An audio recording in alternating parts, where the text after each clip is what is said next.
Bonjour Monsieur Harper, c'est juste un petit vidéo rapide pour vous faire une suggestion. Vous avez vu les sondages récemment qui vous mettent en 4e position au Québec, puis en 2e position à beaucoup d'endroits dans le reste du Canada. J'aurais peut-être une suggestion pour rendre votre situation un peu moins désastreuse. Vous savez qu'on a plusieurs problèmes en ce moment qui nous sont reprochés à l'échelle planétaire. Vous avez vu à Poznan, dans les conversations, à quel point on avait l'air fou. On recevait des prix tous les jours parce qu'on était les plus pourris de la Terre. On recevait les fossiles du jour régulièrement. C'était gênant au max. Là, il y a eu le sommet du millénaire qui vient juste d'avoir lieu à Montréal parce que non seulement on respecte pas nos engagements concernant le protocole de Kyoto, mais en plus on respecte pas nos engagements envers les pays du tiers-monde, engagements qu'on avait pris de leur donner 0,7% de notre PIB en aide humanitaire. Moi, je trouve ça gênant. C'est triste aussi de voir que notre industrie forestière au Québec plante en ce moment parce que le papier est de moins en moins utile. Vous le voyez en ce moment, puisqu'on utilise pour communiquer ensemble un moyen de communication qui n'utilise pas le papier. Je pense que dans cette direction-là, c'est plutôt dans cette direction-là que se trouve l'avenir que dans les journaux, de papier. Mais tant qu'à savoir que c'est dans cette direction-là que ça s'en va, on aurait peut-être à faire une petite réflexion concernant les forêts. Concernant les forêts qu'on a ici, de quelle manière on pourrait les utiliser. Si vous faites une petite recherche sur Internet, Monsieur Harper, vous allez découvrir qu'on peut utiliser maintenant nos forêts pour faire de l'énergie.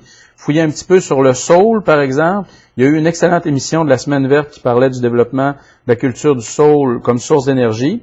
Mais il y aurait aussi des beaux projets auxquels le Canada pourrait contribuer pour réduire ses émissions de gaz à effet de serre. Ce ne serait pas extrêmement compliqué. Il y a déjà des projets qui sont en place sur notre planète auxquels on pourrait contribuer positivement.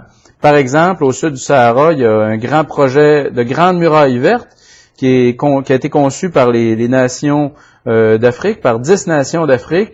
Un projet de muraille verte pour bloquer l'avancée du Sahara. Le projet consiste à planter des arbres sur une distance de 7000 km par 15 km de large pour bloquer le Sahara. Puis en plus, ces arbres-là, on les sélectionne pour que les communautés qui vivent près de ces arbres-là puissent bénéficier des fruits que ces arbres-là vont produire ou des propriétés médicinales que certains des arbres utilisés vont avoir pour les populations locales. Ce serait une bonne idée qu'on investisse un peu d'argent dans cette direction-là.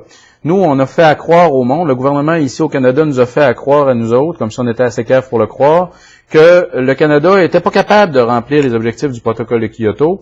Or, l'Afrique, qui se prépare à planter une forêt de 15 km de large par 7000 km de long, compte investir pour ce projet-là la somme de 1,5 milliard de dollars. Vous voyez bien que un projet d'une telle ampleur, on aurait pu s'attendre à ce que ça coûte beaucoup plus cher que ça. Considérant que c'est pas si cher que ça de faire du reboisement de façon aussi massive, je pense qu'il y aurait dans cette direction-là quelque chose de constructif qu'on pourrait faire. On n'aurait pas besoin d'aller aussi loin qu'en Afrique. Même ici en Haïti, tout près, dans les Caraïbes, il y a en Haïti un problème de déboisement massif. Haïti a été déboisé à 98,5%. Il y a plus seulement que 1,46% du territoire haïtien qui est couvert de forêt. Si on décidait d'aider Haïti à reboiser son pays, Haïti qui a d'ailleurs décidé de le reboiser au cours des 5 prochaines années, on a décidé en Haïti de reconstruire 10% du territoire en forêt au cours des 5 prochaines années. Si on les aidait, on aurait une raison d'être fiers à l'échelle internationale lors des prochaines rencontres concernant les protocoles de Kyoto, lors des prochaines rencontres du sommet du millénaire, à la place d'avoir honte puis de passer pour les plus caves de la gang, peut-être qu'on pourrait pour une fois passer pour du monde qui ont le cœur à bonne place puis qui pense un peu aux générations futures à la place de s'en contrecrisser. Voilà, c'est la suggestion que je voulais vous faire. Je vous souhaite une excellente journée puis j'espère que vos enfants vont être fiers de vous plus tard. J'espère aussi que les miens seront fiers de moi plus tard. J'espère qu'ensemble, on trouvera un terrain d'entente, vous, moi, puis toute la population du Canada, pour que tous ensemble, on puisse être fiers de ce qu'on aura construit pour nos enfants. Bonne journée!